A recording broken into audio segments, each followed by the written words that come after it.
Why is understanding the difference between core, satellite, and utility apps so vital? That's a very important question. Paperless Movement, your productivity, your way.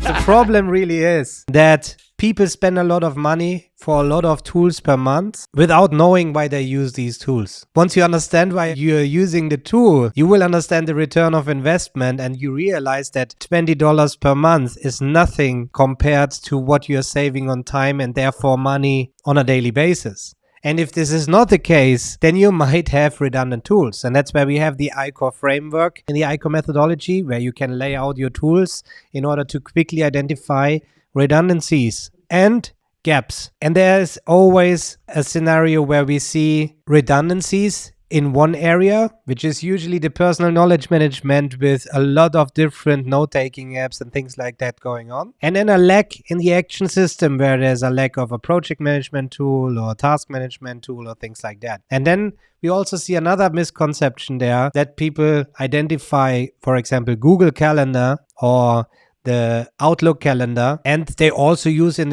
addition Fantastical, for example. And they say these are two different calendars, while in fact, or two different tools, while in fact, and that's where we differentiate between core, satellite, and utility apps here. The core app in this example would be the calendar. So there's where your events go, people invite you through your Google Calendar and so on. So the moment you kill this core app, this Google Calendar, you will no longer have access to your events and meetings and things like that. Fantastical, for example, or Vimcal, or the Notion calendar and things like that are visualizing your Google Calendar events. Those are satellite apps. You can replace Fantastical very quickly with Vimcal and just visualize your existing events in a different way. But if you take away this tool, it doesn't destroy your overall productivity system. And another good example is here the email client. So you run on Outlook and then you get Superhuman, for example, or Spark email in order to work through your emails more efficiently. So in our case, it's Superhuman. There's no faster solution than this one. However, if Superhuman would shut down tomorrow, we would suffer from not having Superhuman and the workflows that we established with it. However, our emails will stay intact. So we still have our Gmail account available. We can still have the archive of thousands of emails and years of emails available. And that's the difference between core and satellite app. By just understanding this, you realize already, let's focus on core apps when you think about pricing, and get rid of all the noise around it with satellite apps if things are not working for you, and focus on your core apps and try to make them work as best as possible. Realize the ceiling that you're hitting, the friction points that you have, and those will tell you what satellite apps you're looking for to enhance the functionality of your core apps. And that's already a big one.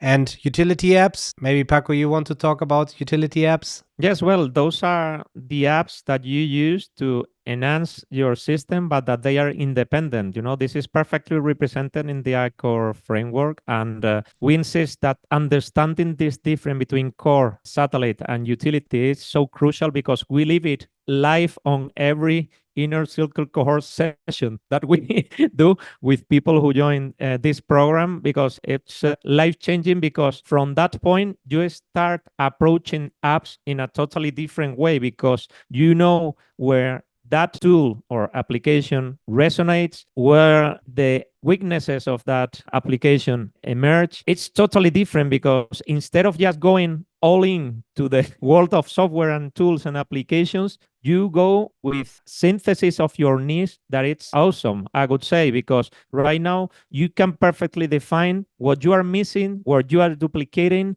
If you can use one tool instead of two, by looking at the ICOR framework and having an idea of our different applications and the items and things that each application covers, we ended up considering that application wasn't needed at all. And we concluded that we won't subscribe to that tool, because we had that framework. That's why we call it the ICOR framework, because it represents all the different possibilities, talking about information and action that you need to deal with. And from that point, it's perfectly clear that it's the thing that we have concluded. We can take that information out of this application, and this application. So this one, it's redundant in our system and we don't need it. And that's something important. The moment that you know how to identify how a tool or an application is useful for, is the moment that you can really go in that reality of tools with a totally different approach. And I think that that's important, because if not, it's the moment that you start with that one up for everything, or it's not clear if you need that app, what outcome you're going to get out of each application. And that's important, because the moment that you see that you don't get any outcome at all that is useful, well, you see things differently. And I think that that's one of the most important things, knowing the strengths and weaknesses of that application and how an application fits into your system. So how do you feel after seeing all this? Do you think your productivity system is at this level? Take our free 3-minute quiz to find out. Whether you struggle with note-taking, PKM, task or project management, or even workflow automation, we've got you covered. Depending on your results, you'll get a tailor-made free email course starting right after you finish the quiz that will instantly level up your productivity system with laser-focused, actionable advice. Click the link in the description below and unlock your full potential. And we are personally here to help you succeed. So let's ICOR together.